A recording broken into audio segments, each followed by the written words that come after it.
మాట తప్పని మడమ తిప్పని రాజకీయ పార్టీ కాంగ్రెస్ పార్టీ. ఇప్పుడు తీసుకుంటే 10,000 వస్తుంది రైతు బంధు. కాంగ్రెస్ అధికారంలోకి వస్తే 15,000 వస్తుంది. ఏమైందిరా? ఇప్పుడు పెన్షన్ తీసుకుంటే 2,000 వస్తుంది. కానీ ఒక్క నెల వాయిదా పడ్డదంటే వచ్చే నెల మేము 4,000 ఇస్తాం. ఏమైందిరా?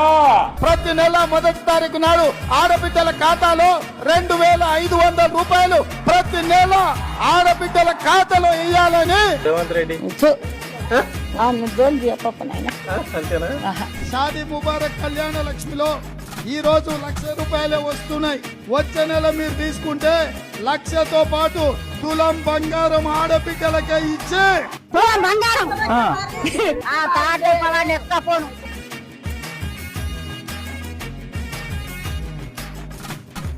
ఈ రాష్ట్రంలో ఉన్న చదువుకునే ప్రతి యువ విద్యార్థినికి ఎలక్ట్రిక్ స్కూటీ ఉచితంగా ఇచ్చి నన్ను కోసినా కూడా ఆదాయం లేదు.